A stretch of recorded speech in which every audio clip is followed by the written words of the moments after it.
Yeah, and I totally agree with you. You know, and I'm, we thankful to have men that have a heart for the people. Because as we know that a lot of they say that our hearts have waxed cold, and to see people and for God to put you in a position to be, from your background with your mother and your father, to put you in the position to have a heart for people, because a lot of times we have stuff or we get things in life that is just not necessarily for us. Right. He has Right. given abilities and talents and skills to help other people. And so, man, I appreciate you for continuing, helping people move, man. That Harvard story, I think that's great for somebody to get a scholarship in athletics and academics at Harvard. Oh, that's a great achievement. And it's not only, I know that they had to put in the work to do it, but to have somebody that's holding you accountable, and for somebody, just to believe in you that you can do all things, what I'm saying, or you can do anything that's possible. All you need is somebody to believe in you and push you, even when you don't see it or feel it in yourself, man. So, big ups to you guys, man, for trying to change things, man, not just in your city or where you from, man, but worldwide, man. So that's big Thank up. you. Appreciate you, man. Um, Getting off the subject a little bit.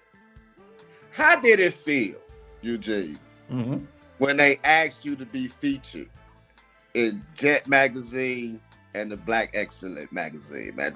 How is that feeling like when you get that call and say, "Hey, Eugene Williams, we would like to feature you in our next magazine, a Jet magazine"? Because we, like you say, a lot of younger kids don't know nothing about Jet. You had the Beauty of the Week and They have no idea what we used to read back in the day. Well, let me tell you that how that story came to pass. So, I was a child of educators. So that means I had no choice but to read at a young age, because when you're around folks like Eugene Williams and Helen Barbary Williams, education is what's going to happen. It Say is what it for the is. opposite. Even after they got divorced, they always managed to find a way to double team me and jump on me if my grades got bad. So yeah, that's who they were. But I was reading at a young age, and so my father's tax consultant came over, and he said, "Hey, Gene, I see your little boy can read. He's real young." He said, "I got a guy that works with me has opened up an advertising agency, and he's looking for some clients to do some commercials, local commercials. You think your kid would want to do it?" And so my dad said, "Well, Junior, is that something you want to do?" And I was maybe 3, 4. So I said, "Yeah, too. TV. I love TV. Yeah, I'll do that, Dad. And sure enough, a couple weeks later, I was in the studio eating some Utz potato chips, talking about how good Utz potato chips were. Yummy Utz potato chips. And shortly thereafter, I did my first commercial for Utz potato chips. I did it and they couldn't find a girl to do it with me. So they said, "Do you have any little female friends around your neighborhood that you play with?" And I had a next door neighbor. I don't even know if she's still around. I would love to hear from her, Jill Brockett. And I said, "Yeah, Jill's my buddy." So they brought her on, and the first commercial, Utz potato chips back in 1970, whatever, was Jill Brockett and Lil Gene Williams eating chips and running up the hill towards the Lincoln Memorial in Washington, D.C. And shortly after that, somebody got a hold of that commercial. My next commercial was a Sunbeam bread commercial. Mm-hmm. And right after that, my next commercial was a national commercial, Jell-O pudding with Bill Cosby. That's where you met Bill at, huh? Jello So pops. Okay. if you see, now this was before the pops. This was the actual pudding. Okay. And one of the first Jell-O pudding commercials, I was a little black boy, and I was sitting right next to Bill Cosby, and I was the one laughing his head off, acting all goofy. So glad to be around Bill Cosby at that point. So they did that. After that, I was the first purple grape in the Fruit of the Loom underwear back to school campaign. Hmm. And then after that, I did commercials for Kentucky Fried Chicken, Scope Mouthwash, Epic Records, Johnson's Baby Powder. List goes on and on. I was the first black child in a recurring role on an old soap opera that a lot of the old heads and their grandmas might remember, called Search for Tomorrow, way back in the day. Okay. I was in movies. I did a movie called The A.G. Gaston Story, where I played A.G. Gaston. I worked with the great Ossie Davis in a movie about the life of Benjamin Banneker called The Man Who Loved the Stars. Okay. I was a featured player in the movie The Tap Dance Kid. I was in the traveling company of the musical Shenandoah with the singer Bonnie Raitt, her father, John Raitt. Mm-hmm. So I was doing a lot of things. Things were really hot for me at the time. In fact, before being featured in Ebony Magazine and Jet Magazine and Black Excellence, I met somebody that I didn't know was going to be as big as she was. And you realize that once you get older. One of my first television interviews, local television interviews, was on a show called People Are Talking in Baltimore, Maryland. And I was interviewed by a young lady, gorgeous young African-American lady with a huge afro named Oprah Winfrey. Oprah Winfrey? Wow. I like you more and more, Eugene. Back when she was first starting out. Wow. And it was crazy because the private school I attended, I went to the same school as her partner on the show, Richard Sher, his son, and I went to the same private school, the McDonough School in Baltimore, Maryland.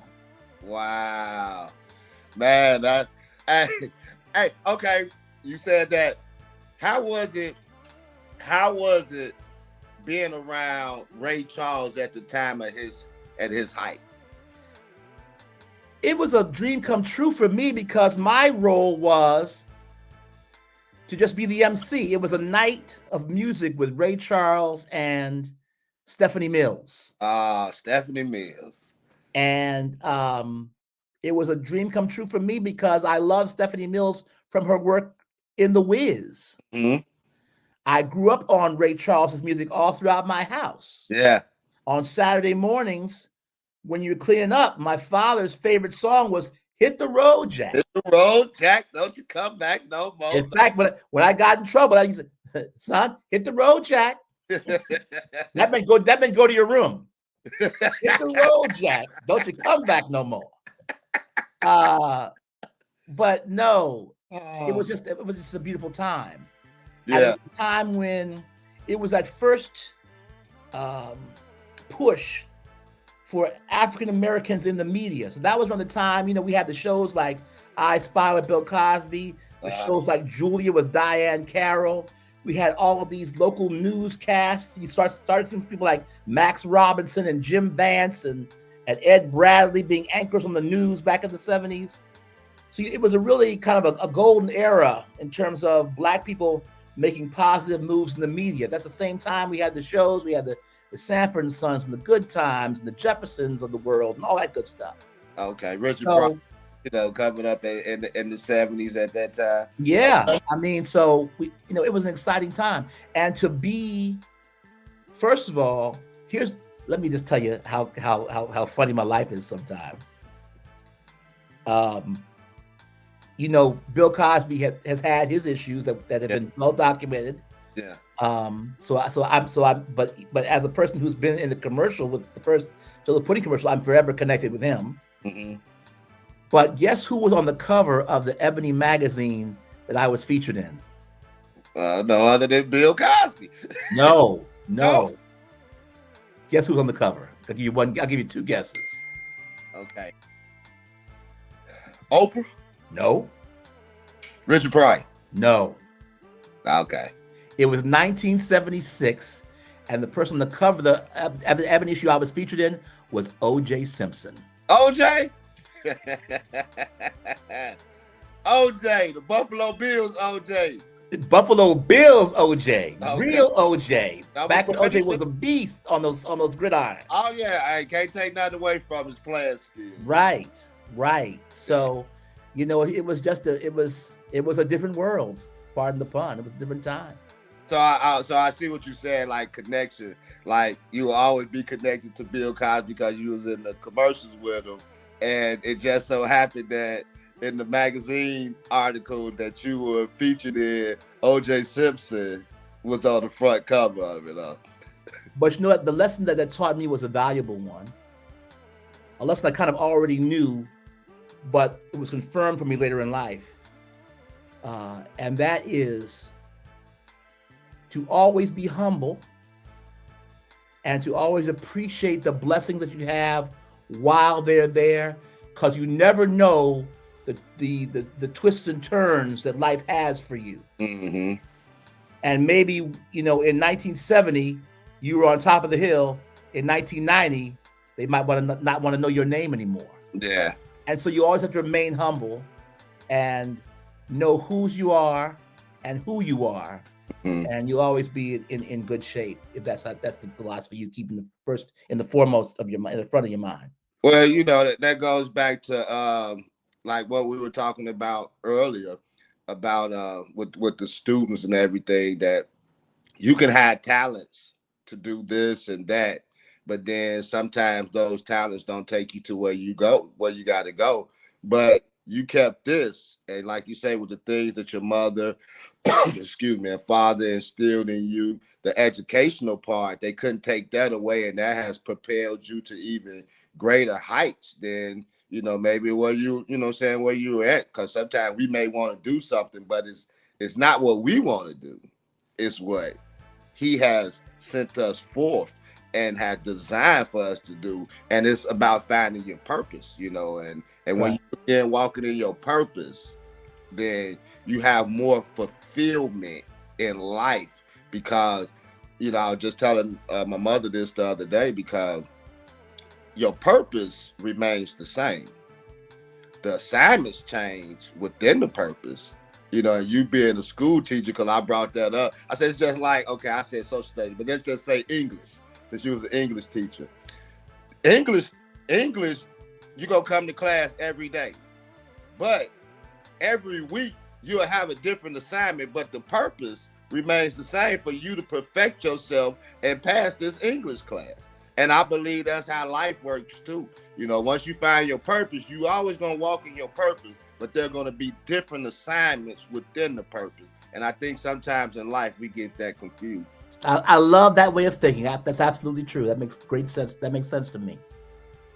So that's how I feel like, God kept you on the path, man. And, sometimes it may not work out the way that we want it to work out, but it works out the way that he wants to work out. It always works out the way it's supposed to. Exactly. That's the key, not the way you want. I forget the quote, but I forget. I think it was Mike Tyson. Who said, "Everybody has a plan until they get punched in the face." Get punched in the mouth. They get punched in the mouth. Yeah. So, man, to end this, we haven't talked about this, but before we go, do you have any more books coming out besides the 6 books that you already have published? I'm working on some things right now, but like I said before, if you're all interested, I have a book called Grounded in the Word, which is a book where we take the 500 most commonly found SAT words and cross-reference them with the King James words in the King James Version of the Bible. So students out there can learn about the word while learning the meaning of words. I have a book for parents called It's a Reading Thing, Help Your Child Understand, which will help parents engage in strategies that will help their kids become excited about reading. I have a book of poems and short stories and social commentary called Reflections of a Confused Middle-Class Black Youth. Okay. And I have a novel that I wrote about, loosely based on my experiences as a member of a historically Black fraternity at a predominantly white college. And that book is called I Am the Darker Brother. So all of those books can be purchased on Amazon, Barnes & Noble, all those sites. Just look up Eugene Williams Jr. and a list of books that I've written will come out on there. And please visit my site, www.eugenewilliamsjr.com. You can also catch me at EUGWILLJR on Instagram, and catch me at Eugene Williams Jr. on TikTok. So I'm a lot of places. Oh yeah, I know the feeling. But yeah, man. So I'm gonna go get that book where you're talking about the cross references with the with the words and then the Bible. I want to read that myself. Because that's a lot of people use that as an excuse why they don't read the Bible, because I can't I don't know what they thou, you know what I'm saying? Well, Ye. you better know the words of the Bible, because if you don't, you can go to church and the pastor could be telling you anything. Mm-hmm. Make sure you know the words for yourself, so you actually know what the book is actually saying. Hey, hey, so just like you say, before I end that, and that's perfectly true, because it's just like you go to church on Sunday, you get the word, but through the rest of the week, you don't have no word, And so now I'm empty. So I'm empty until I go back next Sunday. Now, in life, you got to learn how to start eating for yourself. So if I don't have the word in me, how can I ever combat the enemy? That's right. And you better be able to realize that, we always want the people that lead us in church to be people who believe in the word. But just like any other organization, people have agendas. Yeah. And the best way to make sure that you avoid those agendas is to read the word for yourself and know what the words in the word actually mean, so that you can make the proper decisions when it comes time to have that relationship with God on your own. Oh man. Hey, Eugene, man, it's been great having you on the show. Like I said, I wish you come back again whenever you do any more projects, man. Anytime. I told you I'm starting something new, probably starting in June or July, and I would love to have you on there, a podcast that's basically geared towards men, something that you're working on right now, as you said, as you're trying to travel around the world with your program, helping young males. And so, man, I'd like to get you on, man, to get your expertise and, pick your brains on that. And so, to my Moneyway listeners, Eugene Williams, hey, go check out his books. He left his social media sites. He left it where you can go meet him at. Hey, check out my man Eugene Williams. He ain't Batman like Morgan Freeman, but he's that man. Hey, glad to have you on, Eugene, man. Thanks a lot. Hey, hold on for a second. Let me talk to you.